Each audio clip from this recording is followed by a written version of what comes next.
Hello everyone, welcome back to E for English. ನಾನು ನಂದಾದೀಪ. ಇವತ್ತು ನಾನು ತುಂಬ ಇಂಟ್ರೆಸ್ಟಿಂಗ್ ಆದಂತಹ ಒಂದು ಟಾಪಿಕ್ ಬಗ್ಗೆ ಮಾತಾಡಕ್ಕೆ ಬಂದಿದ್ದೀನಿ. ಏನಪ್ಪ ಅಂದರೆ silent letters in English. Silent letters ಒಂಥರ ಸೈಲೆಂಟ್ ಕಿಲ್ಲರ್ಸ್ ಇದ್ದಂಗೆ. ಅಯ್ಯೋ ಯಾಕಪ್ಪ ಇದು ಸೈಲೆಂಟ್ ಇಟ್ಬಿಟ್ಟು ಬರೀತಾರೆ ಯಾಕೆ, ಸೈಲೆಂಟ್ ಇಡ್ಬೇಕು ಯಾಕೆ ಅನ್ನೋದು ಎಲ್ರ ಗೊಂದಲ. ನಿಮ್ದಷ್ಟೇ ಅಲ್ಲ, ಇಡೀ ಪೂರ್ತಿ ವಿಶ್ವದಲ್ಲಿ ಯಾರ್ಯಾರಿಗೆಲ್ಲ ಇಂಗ್ಲೀಷ್ ಇಷ್ಟ ಆಗಲ್ಲ ಅವರೆಲ್ಲರದು ಅದೇ ಕಂಪ್ಲೇಂಟ್. ಬರಿಬೇಕು ಯಾಕೆ ಫಸ್ಟು, ಅದು ಬನ್ನದೇ ಇಲ್ಲ ಅಂದರೆ ಯಾಕೆ ಬರಿಬೇಕು? ಸೊ ಈ ಥರ ಸೈಲೆಂಟ್ ಲೆಟರ್ಸ್ ನಮಗೆ ತುಂಬ ಕಾಟ ಕೊಡ್ತವೆ ಇಂಗ್ಲೀಷಲ್ಲಿ. ಸೊ ಇವತ್ತು ಅದು ಯಾಕೆ ಬಂತು, ಅದರ ಹಿಸ್ಟ್ರಿ ಏನು ಅನ್ನೋದನ್ನು ನೀವು ತಿಳ್ಕೊಂಡ್ರೆ ಅಟ್ಲೀಸ್ಟ್ ನಾವು ಅದನ್ನು ಕಂಪ್ಲೇಂಟ್ ಮಾಡೋದು ಬಿಡ್ತೀವಿ. ಓಕೆ ಇವ್ರು ಹಿಂಗಾ, ಅದಕ್ಕೋಸ್ಕರ ಹಿಂಗಿದ್ಯಾ ಅಂತೇಳಿ ನಿಮ್ಗೆ ಗೊತ್ತಾಗಲಿ ಅಂತ ಹೇಳಿ ಇವತ್ತು ಸೈಲೆಂಟ್ ಲೆಟರ್ಸ್ ಯಾಕಿದೆ, ಏನು ಅದ್ರ ಬಿಹೈಂಡ್ ಹಿಸ್ಟ್ರಿ ಏನು, ಯಾಕೆ ನಾವು ಅದನ್ನು ಬರಿತೀವಿ ಅನ್ನೋದನ್ನು ನೀವು ತಿಳ್ಕೊಬೇಕು ಅಂದರೆ ಇವತ್ತು ಕಂಪ್ಲೀಟ್ ವಿಡಿಯೋನ ನೋಡಿ. ಅದಕ್ಕೂ ಮುಂಚೆ ಇ ಫಾರ್ ಇಂಗ್ಲೀಷ್ಗೆ ಎಲ್ಲರೂ ಹೊಸ ಬ್ಯಾಚ್ ಯಾವಾಗ ಸ್ಟಾರ್ಟ್ ಆಗುತ್ತೆ ಅಂತ ಹೇಳಿ ಕಮೆಂಟ್ ಮಾಡ್ತಾ ಇದ್ರಿ ಆ್ಯಂಡ್ ನನಗೆ ಇನ್ಸ್ಟಾಗ್ರಾಮಲ್ಲಿ ಕೂಡ ಡಿ ಎಮ್ ಮಾಡ್ತಾ ಇದ್ರಿ. ಸೊ ಹೊಸ ಬ್ಯಾಚ್ ಸ್ಟಾರ್ಟ್ ಆಗಿದೆ. ಯಾರಿಗಾದರೂ ಇನ್ನೂ ಡೀಪರ್ ಆಗಿ ನಮಗೆ ನೀಟಾಗಿ ಇಂಗ್ಲೀಷನ್ನು ಕಲೀಲೇಬೇಕು ಅಂತಂದರೆ 30 to 45 ಡೇಸಲ್ಲಿ ನಾವು ಒಂದು ಕೋರ್ಸನ್ನು ಮುಗಿಸ್ಕೊಡ್ತಾ ಇದ್ದೀವಿ. ಆ್ಯಂಡ್ ಆಲ್ರೆಡಿ 2 ಡೇಸ್ ಆಯಿತು ಬ್ಯಾಚ್ ಸ್ಟಾರ್ಟ್ ಆಗಿ ಆ್ಯಂಡ್ ಇವಾಗ 1 to 2 ಕ್ಲಾಸಸ್ ಆಗಿದೆ. ಯಾರಿಗಾದರೂ ಜಾಯ್ನ್ ಆಗೋ ಇಂಟ್ರೆಸ್ಟ್ ಇದ್ದರೆ ಈ ಕೆಳಗಡೆ ಬರ್ತಾ ಇರುವಂತಹ ನಂಬರ್ಗೆ ವಾಟ್ಸಪ್ಗೆ ಒಂದು ಹಾಯ್ ಅಂತ ಕಳಿಸಿದ್ರೆ ಡೀಟೇಲ್ಸ್ ಎಲ್ಲನೂ ನಾನು ನಿಮಗೆ ಕೊಡ್ತೀನಿ. ಓಕೆನಾ? ಡನ್. ಸೊ ಹಾಗಿದ್ರೆ ಇವತ್ತು ನಾವು ಸೈಲೆಂಟ್ ಕಿಲ್ಲರ್ಸ್ ಸೈಲೆಂಟ್ ಲೆಟರ್ಸ್ ಬಗ್ಗೆ ಮಾತಾಡ್ತಾ ಇದ್ದೀವಿ ಇಂಗ್ಲೀಷಲ್ಲಿ. ಸೊ ಬನ್ನಿ, ಹಂಗಿದ್ರೆ ಏನು ಸ್ಟೋರಿ ಇದು, ಯಾಕೆ ಇಂಗ್ಲೀಷ್ ಇಷ್ಟೊಂದು ಕಾಂಪ್ಲಿಕೇಟ್ ಆಗ್ತಾ ಹೋಗುತ್ತೆ ಅನ್ನೋದನ್ನು ಚಿಕ್ಕದಾಗಿ ಒಂದು ಸ್ಟೋರಿ ನೋಡೋಣ. ಓಕೆ, ಸೊ ರೈಟ್, ಇಲ್ಲಿ ಒಂದು ಮ್ಯಾಪ್ ಅಂತ ಅಂದ್ಕೊಳ್ಳೋಣ. ಇಲ್ಲಿ ಒಂದು ದೇಶ, ಇಲ್ಲಿ ಒಂದು ದೇಶ ಅಂದ್ಕೊಳ್ಳೋಣ. ಇದು ಜರ್ಮನಿ ಹೆಸರು ಕೇಳಿರ್ತೀರಾ. ಆ್ಯಂಡ್ ಇದು UK, ಯುನೈಟೆಡ್ ಕಿಂಗ್ಡಮ್, ಬ್ರಿಟಿಷರು ಇರುವಂತಹ ಒಂದು ಊರು, ದೇಶ. ಓಕೆನಾ? ಆ್ಯಂಡ್ ದಿಸ್ ಈಸ್ ಡೆನ್ಮಾರ್ಕ್ ಅಂತ ಹೇಳ್ತೀವಿ. ಸೊ ಇಲ್ಲಿ ಆಂಗ್ಲೋ ಸ್ಯಾಕ್ಸಾನ್ಸ್ ಅಂತ ಒಂದು ಕಮ್ಯುನಿಟಿ ಇದೆ. ಆಂಗ್ಲೋ ಸ್ಯಾಕ್ಸಾನ್. ಇಲ್ಲಿ ಮೊದಲೇನಾಯಿತು, ರೋಮನ್ ಎಂಪೈರ್ ಇತ್ತು, ರೋಮನ್ ಪೀಪಲ್ ಇದ್ರು ಇಲ್ಲಿ. ಅಲ್ಲಿ ಅವರು ರೊಮಾನಿಯಾ ಭಾಷೆನ ಮಾತಾಡ್ತಿದ್ರು, ರೋಮನ್ ಭಾಷೆನೇ ಮಾತಾಡ್ತಿದ್ರು. ಇಲ್ಲಿ ಏನಾಗುತ್ತೆ, ಜಗತ್ತಲ್ಲಿ ಎಲ್ಲ ಆ ಯುದ್ಧಗಳು, ಈ ಯುದ್ಧಗಳು, ಅದು ಇದೆಲ್ಲ ನಡೀತಾ ಹೋದಂಗೆ ಅದ್ರ ಬಗ್ಗೆ ಹಿಸ್ಟ್ರಿ ಮಾತಾಡೋಕೆ ಬಂದಿಲ್ಲ ಇಲ್ಲಿ. ನಮ್ಗೆ ಜಸ್ಟ್ ಇಂಗ್ಲೀಷ್ನ ಯಾಕೆ ಅಂತ ತಿಳ್ಕೊಳಕ್ಕೆ ಬಂದಿದ್ದೀವಿ. ಸೊ ರೋಮನ್ ಎಂಪೈರ್ ಬೀಳುತ್ತೆ UK ಅಲ್ಲಿ, ಎಲ್ಲಿ ಬ್ರಿಟಿಷ್ ಇರುವಂತಹ ದೇಶದಲ್ಲಿ ರೋಮನ್ ಎಂಪೈರ್ ಬೀಳುತ್ತೆ. ಸೊ ಅವಾಗ ಏನಾಗುತ್ತೆ, ಡೆನ್ಮಾರ್ಕ್ ಮತ್ತು ಜರ್ಮನಿ ಕಡೆಯಿಂದ ಈ ಆಂಗ್ಲೋ ಸ್ಯಾಕ್ಸಾನ್ ಅನ್ನುವಂತಹ ಒಂದು ಟ್ರೈಬು ಇಲ್ಲಿಗೆ ಮೈಗ್ರೇಟ್ ಆಗುತ್ತೆ. ಎಲ್ಲಿಗೆ? UKಗೆ, ಯುನೈಟೆಡ್ ಕಿಂಗ್ಡಮ್ಗೆ ಮೈಗ್ರೇಟ್ ಆಗ್ತಾರೆ. ಅವರು ಮಾತನಾಡುವಂತಹ ಭಾಷೆ ಓಲ್ಡ್ ಇಂಗ್ಲೀಷ್ ಆಗಿರುತ್ತೆ. ಸೊ ಅದಕ್ಕೆ ನಮಗೆ ಆಂಗ್ಲೋ ಇಂಡಿಯನ್ಸ್ ಅಂತ ಹೇಳಿ ನಮ್ಮಲ್ಲಿ ನಾವು ಹಿಸ್ಟ್ರಿ ಓದುವಾಗ ಶಬ್ದನ ಕೇಳಿರ್ತೀವಿ. ಸೊ ಆ ಆಂಗ್ಲೋ ಬರೋದು ಇದೇ ಆಂಗ್ಲೋದಿಂದನೇ, ಆಂಗ್ಲೋ ಸ್ಯಾಕ್ಸಾನ್ ಪೀಪಲಿಂದನೇ ಆಂಗ್ಲೋ ಅಂತ ಬರೋದು. ಸೊ ಆಂಗ್ಲೋ ಬಂದುಬಿಟ್ಟು ಅವರು ಇಂಗ್ಲೀಷನ್ನು ಮಾತಾಡ್ತಿದ್ರು, ಅಂದರೆ ಓಲ್ಡ್ ಇಂಗ್ಲೀಷ್, ಅವ್ರದ್ದು ಬೇರೆನೇ ಇಂಗ್ಲೀಷ್, ಈಗಿರುವಂಥ ಇಂಗ್ಲೀಷ್ ಅಲ್ಲ.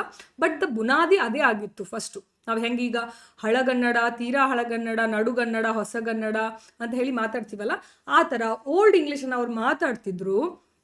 ಅವರು ಬಂದುಬಿಟ್ಟು ಏನು ಮಾಡ್ತಾರೆ, ರೋಮನ್ ಎಂಪೈರ್ ಕುಸಿದಾಗ ಯುನೈಟೆಡ್ ಕಿಂಗ್ಡಮ್ಗೆ ಜರ್ಮನಿ, ಡೆನ್ಮಾರ್ಕಿಂದ ಈ ಒಂದು ಜನಾಂಗ ಬರುತ್ತೆ.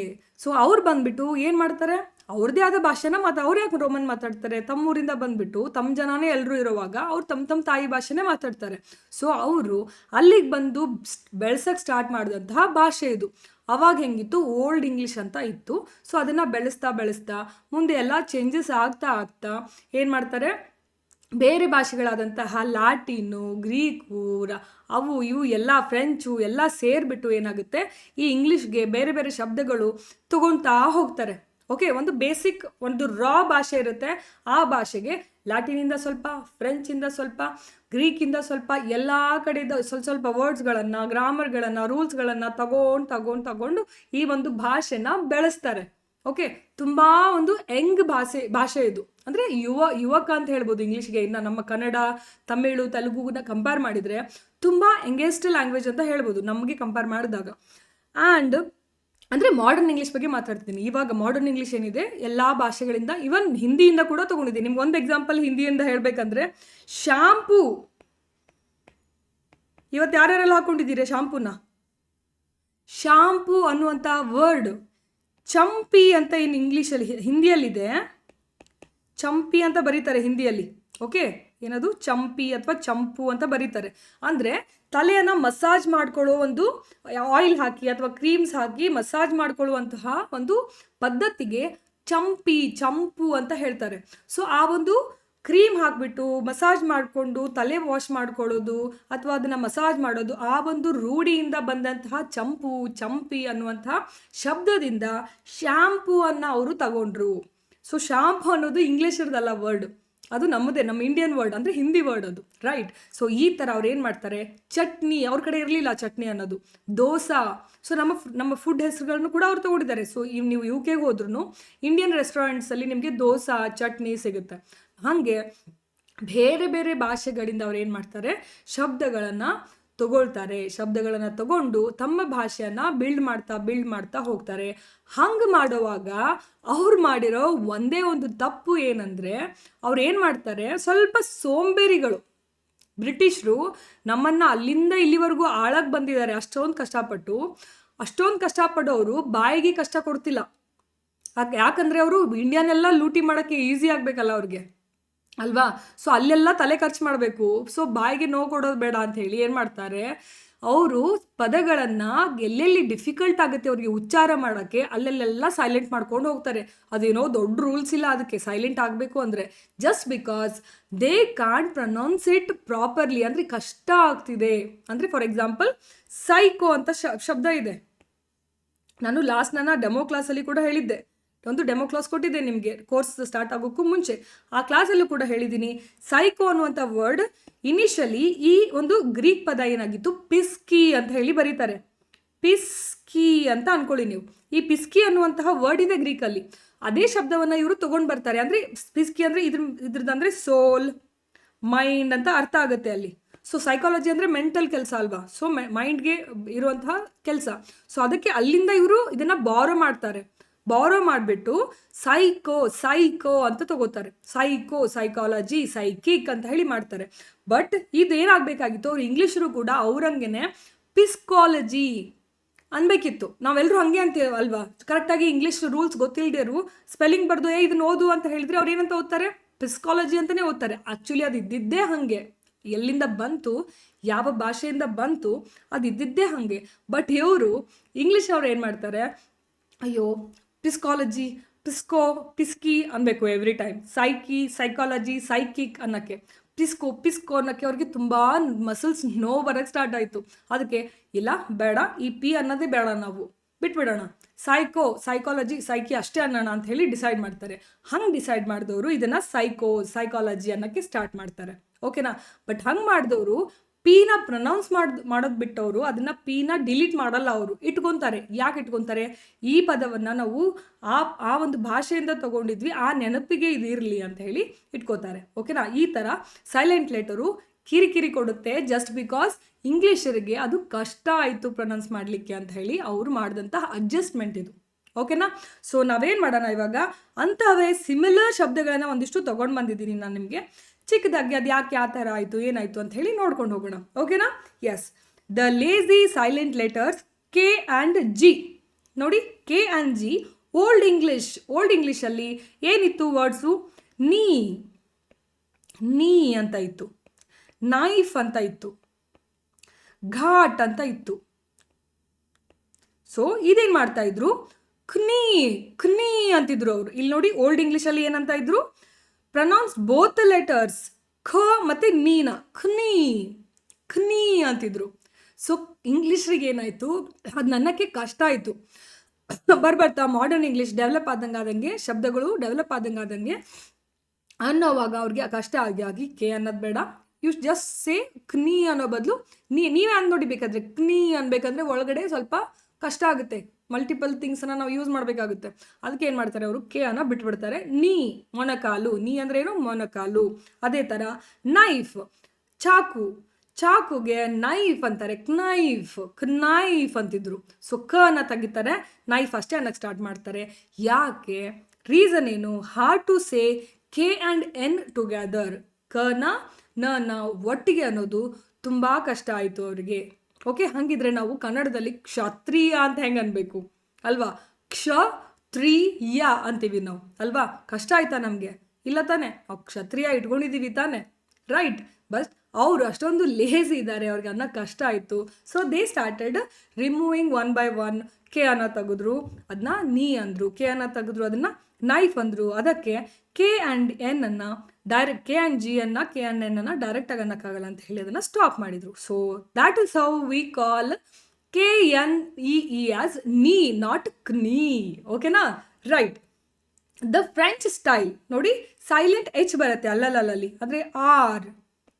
ನಾನು ನಿಮಗೆ ಕ್ಲಾಸಲ್ಲಿ ಹೇಳೋವಾಗ ಯಾವ್ದು ಹೇಳುವಾಗ ಹೇಳಿ, ಆರ್ಟಿಕಲ್ಸನ್ನು ಹೇಳುವಾಗ ಹೇಳಿದ್ದೆ. ಸೊ ಹೆಂಗೆ ಹೇಳಿದ್ದೆ, ಅಲ್ಲಿ ಓಲ್ ಸೌಂಡ್ ಬಂದರೆ ಎಚ್ ಇದ್ರೂ ನಾವು ನೋಡೋ ಹಂಗಿಲ್ಲ, ಅದು ಓಲ್ ಸೌಂಡ್ ಬರೋ ಕಾರಣಕ್ಕೆ ಆನ್ ಆರ್ ಅನ್ಬೇಕು ಅಂತ ಹೇಳಿ. ಸೊ ಇಲ್ಲಿ ಯಾಕೆ ಎಚ್ ಬಂದರೂ ನೋಡೋಂಗಿಲ್ಲ ಅಂತ ಹೇಳಿದೆ, ಬಿಕಾಸ್ ಫ್ರೆಂಚಲ್ಲಿ ಎಚ್ ಇದ್ರೂ ಅವರು ಪ್ರೊನೌನ್ಸ್ ಮಾಡಲ್ಲ. ಸೊ ಫ್ರೆಂಚರು UK ಗೆ ಬರ್ತಾರೆ ಆಳಕ್ಕೆ ಅಂತ ಹೇಳಿ, ಅವ್ರದ್ದು ಡೊಮಿನೆನ್ಸ್ ಸ್ಟಾರ್ಟ್ ಆಗುತ್ತೆ ಒನ್ ಟೈಮ್ಗೆ. ಯಾರು ಈ ಆಂಗ್ಲೋ ಸ್ಯಾಕ್ಸಾನ್ಸ್ ಜೊತೆಗೆ ಅವರು ಅದಾದಮೇಲೆ ಫ್ರೆಂಚರು ಬರ್ತಾರೆ. ಸೊ ಮಿಕ್ಸಪ್ ಆಗ್ತಾರೆ ಹಂಗೆ ಇಯರ್ಸ್ ಟುಗೆದರ್ ಹೋದಂಗೆ. ಅಲ್ಲಿ ಕೆಲವೊಂದಿಷ್ಟು ಜನ ಫ್ರೆಂಚ್ ಮಾತಾಡೋರಿರ್ತಾರೆ, ಕೆಲವೊಂದಿಷ್ಟು ಜನ ಓಲ್ಡ್ ಇಂಗ್ಲೀಷು ಸ್ವಲ್ಪ ಇಂಪ್ರೂವ್ಡ್ ಇಂಗ್ಲೀಷು ಮಾತಾಡೋರಿರ್ತಾರೆ. ಅಲ್ಲಿ ಕ್ಲಾಶ್ ಆಗಕ್ಕೆ ಸ್ಟಾರ್ಟ್ ಆಗುತ್ತೆ. ಫ್ರೆಂಚರು ಎಚ್ಚನ್ನು ಪ್ರೊನೌನ್ಸ್ ಮಾಡಲ್ಲ, ಇವರು ಪ್ರೊನೌನ್ಸ್ ಮಾಡೋರು. ಹಂಗಿದ್ದಾಗ ಒಂದು ಅಂಡರ್ಸ್ಟ್ಯಾಂಡಿಂಗಿಗೆ ಬಂದುಬಿಟ್ಟು ಎಚ್ಚನ್ನು ಅನ್ನೋದನ್ನೇ ಬಿಟ್ಬಿಟ್ಟು ಬರೆಯೋಕ್ಕಷ್ಟೇ ಇಟ್ಕೊಂಡ್ರು. ಯಾಕಂದರೆ ಅಗೇನ್ ದಟ್ ಈಸ್ ಏನು reason, in French H is usually a silent letter. So original ಆಗಿ ಫ್ರೆಂಚ್ ಲ್ಯಾಂಗ್ವೇಜಿಂದ ಈ ಥರ ಆಗಿದ್ದು. ಸೊ ಅಲ್ಲಿ ಆರ್ ಅಷ್ಟೇ ಅಂತೀವಿ. ಅಥವಾ ಹಾನೆಸ್ಟ್ ಅನ್ನಲ್ಲ, ಓಕೆನಾ? ಹಾನೆಸ್ಟ್ ಅನ್ನಲ್ಲ. HER ಹೇರ್ ಅನ್ನಲ್ಲ. ಆದರೆ HARಗೆ ಹೇರ್ ಅಂತೀವಿ. ಕೂದಲು ಇದು ಹೆರಿಡಿಟಿ, ಹೇ ಅಂತ ಕರಿತೀವಿ. ಹೇರ್ ಕೂಡ ಅನ್ನೋಂಗಿಲ್ಲ, ಅಷ್ಟೇ ಅನ್ಬೇಕು ಅದಕ್ಕೆ, ಓಕೆನಾ? ರೈಟ್. ಈ ಥರ ಫ್ರೆಂಚ್ ಭಾಷೆಯ ಕಾರಣಕ್ಕೆ ನಾವು ಎಚ್ಚನ್ನು, ನಾವಲ್ಲ ಬ್ರಿಟಿಷರು ಎಚ್ಚನ್ನು ಡ್ರಾಪ್ ಮಾಡಿದ್ರು. ಅದಕ್ಕೆ ಇವತ್ತು ನೀವು ಕೂತ್ಕೊಂಡು ಅದನ್ನು ಕಲ್ಕೊಳ್ತಾ ಇದ್ದೀವಿ. Right. So the swallowed sounds ಅಂದರೆ ನುಂಗಲ್ಪಟ್ಟಂತಹ ಶಬ್ದಗಳು, ಅಕ್ಷರಗಳು ಒಂದಿಷ್ಟು ಇದಾವೆ. ಯಾವು ನೋಡೋಣ. ಓಕೆ, ನಿಮ್ಗೇನಾದರೂ ಗೊತ್ತಿದೆಯಾ? ಲೈಕ್ ಆರ್, ಆನೆಸ್ಟ್, ಏರ್ ಅನ್ನುವಂತಹ ಶಬ್ದಗಳಲ್ಲಿ ಎಚ್ ಡ್ರಾಪ್ ಮಾಡಿರ್ತೀವಲ್ಲ, ಎಚ್ ಸೈಲೆಂಟ್ ಆದ ಶಬ್ದಗಳು ನಿಮ್ಗೆ ಗೊತ್ತಿದ್ರೆ ಕಮೆಂಟ್ ಮಾಡ್ತೀರಾ ನನಗೆ? ಎಚ್ ಸೈಲೆಂಟ್ ಆಗಿರಬೇಕು ಅಂತಹ ಶಬ್ದಗಳು ಮಾತ್ರ ಅಲ್ಲಿ ಕಮೆಂಟಲ್ಲಿ ನನಗೆ ತಿಳಿಸ್ಕೊಡಿ, ಯಾವ್ಯಾವ ಇದಾವೆ ಎಚ್ ಸೈಲೆಂಟ್ ಆಗಿದ್ವು ಅಂತ. ಓಕೆ, ನಿಮಗೆ ಕೆ ಸೈಲೆಂಟ್ ಆಗಿದ್ವು ಗೊತ್ತಿದ್ರೆ ನನಗೆ ಹೇಳ್ಕೊಡಿ. ನೈಫ್ ಹೆಂಗಿದೆ, K silent and H silent ನಿಮ್ಗೆ ಗೊತ್ತಿದ್ರೆ ನನ್ನ ಕಮೆಂಟಲ್ಲಿ ತಿಳಿಸ್ಕೊಡಿ. ದ ಸ್ವಾಲೋಡ್ ಸೌಂಡ್ಸ್ ಅಂದರೆ ನುಂಗಲ್ಪಟ್ಟಂತಹ ಸೌಂಡ್ಸ್ ಯಾವ್ಯಾವು? W and EL. Words change due to speed of speech. Speed ಆಗಿ ಇಂಗ್ಲೀಷ್ ಹೆಂಗೆ ಮಾತಾಡ್ತಾರೆ, ನೀವು ಇಂಗ್ಲೀಷ್ ಮೂವಿ ನೋಡುವಾಗ ಯಾರಿಗೂ ತಿಳಿಯಲ್ಲ, ಸಬ್ ಟೈಟಲ್ಸ್ ನೋಡ್ತಾ ಇರ್ತೀವಿ ಅಲ್ವಾ? ಸೊ ಟಕ್ ಅಂತ ಪಟ ಅಂತ ಮಾತಾಡ್ತಾರೆ ಅವರು. ಅವರ ಸ್ಪೀಡಿಗೆ ಇವು ಬ್ರೇಕ್ ಆಗ್ತಾ ಇದ್ವು. ಅದಕ್ಕೆ ಈ ಶಬ್ದಗಳನ್ನು ಅನ್ನೋವಾಗ ನುಂಗಿ ಅವು ಸೈಲೆಂಟ್ ಆಗೋದ್ವು. ಆದರೆ ಸ್ಪೆಲ್ಲಿಂಗ್ ಮಾತ್ರ ಹಾಂಗೆ ಉಳ್ಕೊಂಡ್ವು. ಸೊ ವರ್ಡ್ಸ್ ಯಾವ್ಯಾವು? ಟುವು ಅಂತಿದ್ರು ಅವಾಗ, ಅಂತಿದ್ದೇ ಹಾಗೆ ಒರಿಜಿನಲ್ ಆಗಿ. ಓಕೆ, ಟುವಾ, ಹೌದಾ? ಟುವಾ ಸೌಂಡ್ ಬರ್ತಾ ಇತ್ತು. ಇಲ್ಲಿ ಸ್ವಾಡ್ ಅಂತ ಬರ್ತಾ ಇತ್ತು. ಸ್ವಾಡ್, ಇವಾಗ ಏನಂತೀವಿ? ಸ್ವಾಡ್ ಅಂತೀವಿ. ಸ್ವಾಡ್ ಅನ್ನಲ್ಲ, ನಾವು ಸ್ವಾಡ್ ಅಂತೀವಿ. ಇಲ್ಲಿ ಟೂ ಅಂತೀವಿ. W ಉಚ್ಚಾರಣೆ ಮಾಡಲ್ಲ, W ನಾವು ಅಲ್ವಾ? ಸೊ ಆ ಥರ ಇದ್ದಾಗ ಟು, ಸ್ವಾಡ್, ಆನ್ಸರ್ ಅಂತೀವಿ. ಆನ್ಸರ್ ಅನ್ನಲ್ಲ ನಾವು. ಆ್ಯಂಡ್ ವಾಕ್ ವಾಲ್ಕ್ ಅಂತೀವ ನಾವು, ಇಲ್ಲ ತಾನೆ? ನಾವು ವಾಕಿಂಗ್ ಹೋಗಿದ್ವಿ, ಪ್ಲೀಸ್ ವಾಕ್ ಅಂತ ಹೇಳ್ತೀವಿ. ಸೊ ಆ ಥರ ನಮಗೆ L ಆ್ಯಂಡ್ W ಸೌಂಡ್ಗಳು ನುಂಗಿ ಕಷ್ಟ ಆಗುತ್ತೆ ಅಂತ ಹೇಳಿ ನುಂಗಿ ಏನು ಮಾಡ್ತಾರೆ ಇವರು? ದೇ ಗಾಟ್ ಅಬ್ಸಾರ್ಬ್ಡ್ ಅಥವಾ ಲಾಸ್ಟ್. ಯಾವಾಗ? ಮಾತಾಡುವಾಗ, ಸ್ಪೀಡಾಗಿ ಮಾತಾಡುವಾಗ ಏನಾಯಿತು? ಅವು ಕಳೆದು ಹೋದ್ವು. ಹಾಗೆ ಕಳೆದು ಹೋಗಿ ಇವಾಗ ಅವು L is silent in walk ಅಂತಾರೆ. ನಾವು ಯಾಕೆ ಏನು ಅನ್ನೋಕ್ಕೂ ಮುಂಚೆನೇ ನೆಕ್ಸ್ಟ್ ಪಾಯಿಂಟ್ಗೆ ಹೋಗ್ಬಿಟ್ಟಿರ್ತಾರೆ ನಮ್ಮ ಕಲಿಸೋರು ಅಲ್ವಾ? Psychology, here P is silent ಅಂತಾರೆ ನಮ್ಮ ಲೆಕ್ಚರರ್ಸು. ಯಾಕೆ ಅಂತ ಕೇಳೋ ಧೈರ್ಯ ನಮಗಿರಲ್ಲ, ಹೇಳುವಂತಹ ಪ್ರಯತ್ನ ಅವ್ರು ಮಾಡಲ್ಲ. ರೈಟ್. ಅಟ್ಲೀಸ್ಟ್ ನಮಗೆ ಹೇಳಿದರೆ ಇಲ್ಲಪ್ಪ ಅದು ಪಿಸ್ಕಾಲಜಿನೇ ಇತ್ತು, ಈಗೀಗ ನಮ್ಮ ಇಂಗ್ಲೀಷರು ಸೋಂಬೇರಿಗಳು ಅದಕ್ಕೆ ಪಿ ಬಿಟ್ಟಿದ್ದಾರೆ, ಸೈಕಾಲಜಿ ಆಗಿದೆ, ಅವ್ರು ಕಷ್ಟ ಆಯಿತು ಅಂತ ಬಿಟ್ಟಿದ್ದಷ್ಟೇ, ಅದಕ್ಕೇನು ಬೇರೆ ರೀಸನ್ ಇಲ್ಲ ಅಂತ ಹೇಳಿಬಿಟ್ರೆ ನಮಗೂ ಸ್ವಲ್ಪ ಮೈಂಡ್ ರಿಲ್ಯಾಕ್ಸ್ ಆಗುತ್ತೆ. ಅವ್ರ ಸೋಂಬೇರಿತನ ನಮಗೂ ಅರ್ಥ ಆಗುತ್ತೆ. ರೈಟ್. ಹೇಳದೆ ಹೋದರೆ ಯಾಕೆ ಅಂತ ತಲೆಯಲ್ಲಿ ಹುಳ ಬಿಟ್ಕೊಂಡು ಇಂಗ್ಲೀಷನ್ನು ಹೇಟ್ ಮಾಡೋಕ್ಕೆ ಸ್ಟಾರ್ಟ್ ಮಾಡ್ತೀವಿ. ರೈಟ್. ಸೊ ಅದಕ್ಕೋಸ್ಕರ ರೀಸನ್ ಆದರೂ ನಿಮ್ಗೆ ಗೊತ್ತಾಗಬೇಕು ಯಾಕೆ ಅಂತ ಹೇಳಿ ನಾನು ಇವತ್ತು ಇವನ್ನ ತೊಗೊಂಡು ಬಂದಿದ್ದೀನಿ. ರೈಟ್. ಸೊ ಹಾಗಿದ್ರೆ ನಿಮಗೆ ಈ ಥರ ವಾಕ್ ಅಥವಾ ಟು, ಆನ್ಸರ್ ಅನ್ನುವಂತಹ ಶಬ್ದಗಳು ಯಾವುದಾದ್ರೂ ಎಲ್ ಸೈಲೆಂಟ್, ವಾಕ್ಗೆ ಸಿಮಿಲರ್ ಸೌಂಡ್ ಮಾಡುವಂತಹ ವರ್ಡ್ಸ್ ಇದ್ದಾವೆ ನೋಡಿ. ಗೊತ್ತಾ ನಿಮಗೆ? ಗೊತ್ತಿದ್ರೆ ನಂಗೆ ಕಮೆಂಟ್ ಮಾಡಿ. ಯಾರು ಕಮೆಂಟ್ ಮಾಡ್ತೀರಿ ನೋಡ್ತೀನಿ ನಾನು, ರೈಟ್? ಯಾರಾದರೂ ನಮ್ಮ ಬ್ಯಾಚ್ನ ಸ್ಟೂಡೆಂಟ್ಸ್ ನೋಡ್ತಾ ಇದ್ರೆ ಡೆಫಿನೆಟ್ಲಿ ನೀವು ಮಾಡಬೇಕು. ನಿಮ್ಮ ಹೆಸರು ನನಗೆ ಗೊತ್ತಾಗುತ್ತೆ. ಐ ಆಸ್ಕ್ ಯು ಇನ್ ಕ್ಲಾಸಲ್ಲಿ ಕೇಳ್ತೀನಿ ನಾನು ಕಮೆಂಟ್ ಯಾಕೆ ಮಾಡಲಿಲ್ಲ ಅಂತ ಹೇಳಿ, right? The show of letters, the show of letters silent B and L. ನೋಡಿ ಇಲ್ಲಿ ಸಾಲ ಅನ್ನೋದಕ್ಕೆ ಡೆಟ್ ಅಂತ ಕರೀತಾರೆ. ಡೌಟ್, ಸಂದೇಹ ಅನ್ನೋದಕ್ಕೆ ಡೌಟ್ ಅಂತೀವಿ, ಡೌಟ್. ಸಾಮನ್, ಸಾಲ್ಮನ್ ಅನ್ನಲ್ಲ ನಾವು, ಸಾಮನ್ ಅಂತ ಕರಿತೀವಿ. ಸೊ ಒರಿಜಿನಲ್ ಆಗಿ ಇದು ಲ್ಯಾಟಿನ್ ಶಬ್ದದಿಂದ ಬಾರೋ ಮಾಡಿದಂತಹ ಶಬ್ದಗಳು. ಸೊ ಅಲ್ಲಿ ಏನಾಗುತ್ತೆ, ಸಾಲಕ್ಕೆ ಈ ಡೆಟ್ ಅಂತ ಏನು ಯೂಸ್ ಮಾಡ್ತೀವಿ, ಅಲ್ಲಿ ಶಬ್ದ ಏನಿದೆ ಡೆಬಿಟಮ್, ಡೆಬಿಟಮ್ ಅಂತ ಇದೆ ಲ್ಯಾಟಿನಲ್ಲಿ. ಸೊ ಮೊದಲು ಡೆಟ್ ಅಂತ ಬರಿತಾ ಇದ್ದದ್ದು, ಇಲ್ಲಿ ಈ ಡೆಬಿಟಮ್ ಇಂದ ಡೆಟ್ ಶಬ್ದ ಬಂದಿದೆ ಅಂತ ಹೇಳಿ ಆ ಒಂದು ಭಾಷೆಗೆ, ಲ್ಯಾಟಿನ್ ಭಾಷೆಗೆ ನಾವು ರೆಸ್ಪೆಕ್ಟ್ ಕೊಡಬೇಕು ಅಂತ ಹೇಳಿ ಡೆಟ್ ಅಂತ ಇದ್ರೂ ಏನಿದೆ ಈ ಡೆಬ್ಟಲ್ಲಿ ಫಸ್ಟ್ ಏನಿತ್ತು ಡೆಟ್ ಅಂತ ಅಷ್ಟೇ ಇತ್ತು ಅನ್ಸುತ್ತೆ. ಇದಕ್ಕೆ ತಗೊಂಡು ಬಂದು ಬಿ ಅನ್ನ ಸೇರಿಸ್ತಾರೆ. ಯಾವುದಕ್ಕೆ? ಲ್ಯಾಟಿನ್ಗೆ ಗೌರವ ಕೊಡಬೇಕು, ಬಿಕಾಸ್ ನಾವು ಅವ್ರ ಭಾಷೆಯಿಂದ ಈ ಶಬ್ದನ ತಗೊಂಡಿರೋದು. ಸೊ ಅದನ್ನು ಬರ್ದಾಗೆಲ್ಲ ನಾವು ಅವ್ರನ್ನ ನೆನೆಸ್ಕೊಂಡಾಗತ್ತೆ ಅನ್ನುವಂತಹ ದೊಡ್ಡ ಮನಸ್ಸು. ಈ ದೊಡ್ಡ ಮನಸ್ಸು ಅನ್ನೋವಾಗ ಆಯ್ತು ಬಿಡಿ ಅವ್ರದೇ ಅದು ವರ್ಡು ಚೇಂಜ್ ಮಾಡೋದು ಬೇಡ ಅಂದ್ರಾಯ್ತು ಹಂಗೇನೆ ಅನ್ನೋ ದೊಡ್ಡ ಮನಸ್ಸು ಇರಲಿಲ್ಲ ಅವ್ರಿಗೆ. ಬಟ್ ಅದನ್ನು ಚೇಂಜ್ ಮಾಡಿಬಿಟ್ಟು ಇಲ್ಲದೆ ಇರೋ ಅಕ್ಷರನ ಅದಕ್ಕೆ ತೂರಿ ಇಡೀ ಜಗತ್ತನ್ನೆಲ್ಲ ಆಳಿ ಇಡೀ ಜಗತ್ತಿಗೆ ಇಂಗ್ಲೀಷನ್ನು ಕೊಟ್ಟು ಅದನ್ನು ನಾವೆಲ್ಲರೂ ಕೂತ್ಕೊಂಡು ಕಲಿಯೋ ಥರ ಮಾಡಿ ಇದು ಬೇಕಿತ್ತಾ? ಸೊ ಈ ಥರ ಆಗಿದೆ. ಸೊ ಲ್ಯಾಟಿನಿಂದ ಬಂದಿಂದೆ ಡೆಬಿಟಮ್, ಸಾಮೋ ಅನ್ನುವಂತಹ ಶಬ್ದಗಳಿಂದ ಬಂದಿರೋ ಕಾರಣಕ್ಕೆ ಏನಾಗುತ್ತೆ, ಬಿ ಆ್ಯಂಡ್ ಎಲ್ ಏನಾಗುತ್ತೆ ಆ್ಯಡ್ ಮಾಡಿದ್ದಾರೆ, just to show off that. ಆ ಒಂದು ಭಾಷೆಯಿಂದ ತೊಗೊಂಡು ಬಂದಿದ್ದೀವಿ, ಅದಕ್ಕೆ ರೆಸ್ಪೆಕ್ಟ್ ಕೊಡೋಣ ಅಂತ ಹೇಳಿ. ಇಲ್ಲದೆ ಇರುವಂತಹ ಬಿ ಅನ್ನು ಇವರು ನಡುವೆ ಇನ್ ಬಿಟ್ವೀನ್, ಮೊದಲೇ ಇರಲಿಲ್ಲ, ನಡುವೆ ಯಾವತ್ತೋ ತೊರುಕಿ ಸಾಹಿತ್ಯ ಏನು ಇಂಪ್ರೂವ್ ಮಾಡ್ತಿರ್ತಾರೆ, ಇಂಗ್ಲೀಷನ್ನು ಇಂಪ್ರೂವ್ ಮಾಡ್ತಿರ್ತಾರೆ, ಯಾರು ಸ್ಕಾಲರ್ಸ್ ಇರ್ತಾರೆ ಅವರು ಮಾತಾಡಿ ಅದನ್ನು ಹಿಂಗೆ ಮಾಡೋಣ ಅಂತ ಹೇಳ್ಬಿಟ್ಟು ಅದನ್ನು ಒಳಗಡೆ ತೂರ್ತಾರೆ. ಬಿ, ಡೆಟ್ಟಲ್ಲಿ ಬಿ ಅನ್ನ, ಡೌಟಲ್ಲಿ ಬಿ ಅನ್ನ, ಆ್ಯಂಡ್ ಸಾಮನ್ನಲ್ಲಿ ಎಲ್ ಅನ್ನ. ಓಕೆನಾ? ಸೊ ಆದರೆ ಅದನ್ನು ಉಚ್ಚಾರ ಮಾಡಲ್ಲ, ತೂರ್ತಾರೆ ಅಷ್ಟೇ, ಬಟ್ ಅದನ್ನು ಉಚ್ಚಾರ ಮಾಡಲ್ಲ. ಆ ಥರ ಸೈಲೆಂಟ್ ಆಗುತ್ತೆ ಬಿಕಾಸ್ ಆಫ್ ಲ್ಯಾಟಿನ್ ಭಾಷೆ. ಇದೊಂಥರ ಹೆಂಗಂದರೆ ಇಂಗ್ಲೀಷ್ ಒಂಥರ ಕಿಚಡಿ ಇದ್ದಂಗೆ, ಎಲ್ಲ ಭಾಷೆದು ಸ್ವಲ್ಪ ಎಲ್ಲ ಶಬ್ದಗಳನ್ನ ತಗೊಂಡು ಒಗ್ಗರಣೆ ಹಾಕಿಬಿಟ್ಟಿದ್ದಾರೆ. ಆ ಕಾರಣಕ್ಕೇ ನಮಗೆ ಅದಕ್ಕೆ ಹೊಂದ್ಕೊಂಡು ಅದನ್ನು ಕಲಿಯೋದು ಒಂಚೂರು ಕಷ್ಟ ಆಗುತ್ತೆ ಅಷ್ಟೇ. ಅದನ್ನು ಬಿಟ್ಟರೆ ನಮ್ಮ ಕನ್ನಡದ ಥರ ಅಂದಿದ್ದನ್ನೇ ಬರೆಯೋದು, ಬರೆದಿದ್ದನ್ನೇ ಅನ್ನೋಷ್ಟು ಮೆಚೋರ್ಡ್ ಲ್ಯಾಂಗ್ವೇಜ್ ಇದಲ್ಲ. ಅವರದ್ದೇ ಆದವರ ಶಬ್ದಗಳು ಅವರಿಗೆ ಕಡಿಮೆ. ಆ ಕಾರಣಕ್ಕೋಸ್ಕರ ಅವರು ಎಲ್ಲ ಭಾಷೆಗಳಿಂದ ಶಬ್ದಗಳನ್ನು ಬಾರೋ ಮಾಡಿದ್ದಾರೆ, ಸಾಲ ಪಡೆದಿದ್ದಾರೆ. ಓಕೆನಾ? ರೈಟ್? ಎಸ್. ಇಲ್ಲಿ ನೋಡಿ ಮಿಸ್ಟೇಕ್, ಸೈಲೆಂಟ್ ಎಸ್. ಐಲ್ಯಾಂಡ್, ಇಲ್ಲಿ ನೋಡಿ ಓಲ್ಡ್ ಸ್ಪೆಲ್ಲಿಂಗ್ ಹೆಂಗಿದೆ ಅಂದರೆ ಐಲ್ಯಾಂಡ್ ಇದಿರೋದೇ ಹಿಂಗೆ ಸ್ಪೆಲ್ಲಿಂಗು. ಫಸ್ಟ್ ಇದ್ದಿದ್ದು ಐಲ್ಯಾಂಡ್, ಫಸ್ಟ್ ಇದ್ದಿದ್ದು. ಓಕೆನಾ? ಸೊ ಇಲ್ಲೇನು ಮಾಡ್ತಾರೆ, ಆ್ಯಡೆಡ್ ಎಸ್ ಬೈ ಮಿಸ್ಟೇಕ್. ಅಂದರೆ ಅವ್ರು ಏನು ಮಾಡ್ತಾರೆ, ಲ್ಯಾಟಿನ್ನ ಒಂದು ಶಬ್ದ ಇದೆ ಇನ್ಸುಲಾ ಅಂತ ಹೇಳಿ, ಇನ್ಸುಲಾ ಅಂತ ಇದೆ. ಅವ್ರು ಏನು ತಪ್ಪು ತಿಳ್ಕೊತಾರೆ ಅಂದರೆ ಈ ಶಬ್ದ ಲ್ಯಾಟಿನ್ನ ಇನ್ಸುಲಾಯಿಂದ ಬಂದಿರ್ಬೋದು, ಅದಕ್ಕೆ ನಾವೇನು ಮಾಡೋಣ, ಪಾಪ ಅವ್ರಿಗೆ ರೆಸ್ಪೆಕ್ಟ್ ಕೊಡೋಕ್ಕೆ ಈ ಐಲ್ಯಾಂಡಲ್ಲಿ ಎಸ್ ಅನ್ನು ಸೇರಿಸ್ಬಿಡೋಣ, ಅಂದರೆ ಅವ್ರಿಗೆ ರೆಸ್ಪೆಕ್ಟ್ ಕೊಟ್ಟಂಗಾಗುತ್ತೆ, ಆ ಶಬ್ದ ನೆನ್ಪುಳಿಯುತ್ತೆ ಅಂತ ಹೇಳಿ ತಪ್ಪು ತಿಳ್ಕೊಂಡು ಎಸ್ ಆ್ಯಡ್ ಮಾಡಿದಂಥದ್ದು ಹಾಗೇ ಉಳ್ಕೊಂಡ್ಬಿಟ್ಟಿದೆ. ಆ ತಪ್ಪನ್ನು ಅವ್ರು ಕರೆಕ್ಷನ್ ಮಾಡ್ಕೊಳ್ಳೋಕ್ಕೆ ಹೋಗಿಲ್ಲ. ಸೊ ದ್ಯಾಟ್ಸ್ ದ ರೀಸನ್ ಏನಾಗಿದೆ, ಐಲ್ಯಾಂಡು ಐಸ್ಲ್ಯಾಂಡನ್ನು ನಾವು ಐಲ್ಯಾಂಡ್ ಅಂತ ಓದೋದು, ಅವರು ಮಿಸ್ಟೇಕ್ ಮಾಡಿ ಹಾಕಿರೋ ಎಸ್ಸನ್ನು ನಾವು ಅದನ್ನು ಸೈಲೆಂಟ್ ಮಾಡ್ತೀವಿ. ಆ ಕಾರಣಕ್ಕೆ ಐಲ್ಯಾಂಡ್, ಐಸ್ಲ್ಯಾಂಡ್ ಶಬ್ದ ಐಲ್ಯಾಂಡ್ ಅಂತ ಹೇಳಿ ನಾವು ಉಚ್ಚಾರ ಮಾಡ್ತೀವಿ. ಓಕೆನಾ? ಅದೇ ಥರ ಏನಾಗುತ್ತೆ, ಈ ವೆನ್ಸ್ಡೇ ಒರಿಜಿನಲ್ ಆಗಿ ಒಂದು ದೇವರ ಹೆಸರು ವಾರ್ಡನ್ ಡೇ ಅಂತ ಒಬ್ಬರು ದೇವರ ಹೆಸರಿದೆ. ಅದು ಹಾರ್ಡ್ ಆಗಿರೋದಕ್ಕೆ ಹೇಳೋಕ್ಕೆ ಡಿ ಅನ್ನು ಸೈಲೆಂಟ್ ಮಾಡಿಬಿಟ್ಟು ವೆನ್ಸ್ಡೇ ಬರೆಯೋದು. ಅಷ್ಟೊಂದು ಸ್ಪೆಲ್ಲಿಂಗು, ಇಡೀ ಅಷ್ಟು ವೀಕ್ ಸಂಡೇ ಮಂಡೇ ಟ್ಯೂಸ್ಡೇಲಿ ಇದಕ್ಕೆ ದೊಡ್ಡ ಸ್ಪೆಲ್ಲಿಂಗ್ ಇರೋದು, ಬಟ್ ಅನ್ನೋದು ಇದನ್ನೇ ಶಾರ್ಟೆಸ್ಟ್ ಆಗಿ ವೆನ್ಸ್ಡೇ ಅಷ್ಟೇ ಅನ್ನೋದು. ರೈಟ್? ಅದೇ ಥರ cupboard, cup plus board, P and B blended together. P ಅನ್ನು ಬಿ ಅನ್ನು ಕೂಡಿಸಿ ನೀಟಾಗಿ ಹೇಳೋಕ್ಕಾಗಲ್ಲ ಅಂತ ಹೇಳಿ ಅದನ್ನು ಕಪ್ ಬೋರ್ಡನ್ನು ಕಬರ್ಡ್ ಅಷ್ಟೇ ಅಂತಾರೆ.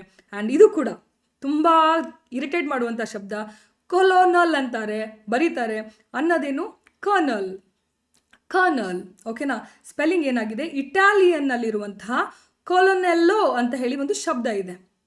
ಸೊ ಇದನ್ನು ಫ್ರೆಂಚು ಕೊರೋನಲ್ ಅಂತ ಮಾಡಿ ಇದನ್ನು ಕೆರ್ನಲ್ ಮಾಡಿ ಅದನ್ನು ಬರೆಯೋದು ಕೊಲೊನಲ್, ಫ್ರೆಂಚಿಂದ ಕೆರ್ನಲ್, ಆ ಕೆರ್ನಲ್ ಹೋಗಿ ಕರ್ನಲ್ ಆಗಿ ಇವಾಗ ಕರ್ನಲ್ ಆಗಿ ನಿಂತಿದೆ.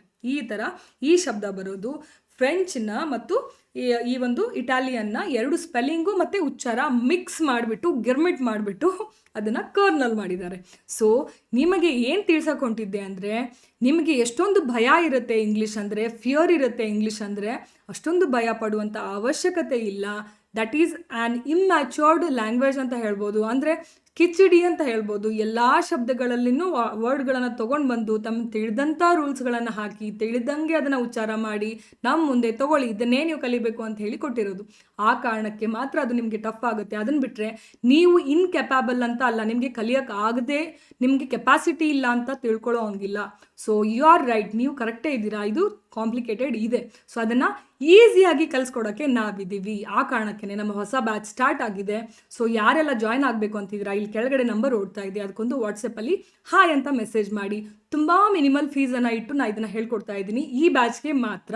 ನೆಕ್ಸ್ಟ್ ಅಪ್ಕಮಿಂಗ್ ಬ್ಯಾಚಸ್ ಎಲ್ಲ ಫೀಸ್ ಡಬಲ್ ಆಗುತ್ತೆ definitely, because this is spoken ಇಂಗ್ಲೀಷ್ಗೆ ನಾವು ಎಲ್ಲರೂ ಕೇಳಿದರು ಅಂತ ಹೇಳಿ ಗ್ರಾಮರ್ ಬ್ಲೆಂಡ್ ಮಾಡಿ ಸ್ಪೋಕನ್ ಇಂಗ್ಲೀಷ್ ಕ್ಲಾಸನ್ನು ಹೇಳ್ತಾ ಇದ್ದೀವಿ. ಓಕೆ, ಸೊ ಮಿನಿಮಲ್ ಫೀಸ್ ಇರುತ್ತೆ. ಜಾಯ್ನ್ ಆಗೋಕ್ಕೆ ಇಂಟ್ರೆಸ್ಟ್ ಇದ್ದವರು ಯಾರೆಲ್ಲ ಜಾಯ್ನ್ ಆಗೋಕ್ಕೆ ಇಂಟ್ರೆಸ್ಟ್ ಇದ್ದೀರಾ, ಕೆಳಗೊಡ್ತಿರುವಂಥ ನಂಬರ್ಗೆ ಒಂದು ವಾಟ್ಸಪ್ಗೆ ಹಾಯ್ ಅಂತ ಮೆಸೇಜ್ ಮಾಡಿ. ಓಕೆನಾ? ಸೊ ಕ್ಲಾಸ್ ಇಷ್ಟ ಆಗಿದ್ದರೆ ಕಮೆಂಟ್ ಮಾಡಿ ಇಷ್ಟ ಆಯಿತು ಅಂತ ಹೇಳಿ. ನೆಕ್ಸ್ಟ್ ಯಾವ ಕ್ಲಾಸ್ ಕೇಳೋಕ್ಕೆ ನಿಮ್ಗೆ ಇಂಟ್ರೆಸ್ಟ್ ಇದೆ ಅದನ್ನು ಕೂಡ ನನಗೆ ಕಮೆಂಟ್ ಮಾಡಿ. ನಾನು ಕೇಳಿದಂತಹ ಎಲ್ಲ ಎಕ್ಸಾಂಪಲ್ಸ್ನು ಕೂಡ ಕಮೆಂಟ್ ಮಾಡಿ. ಓಕೆನಾ? Thank you so much for watching. See you.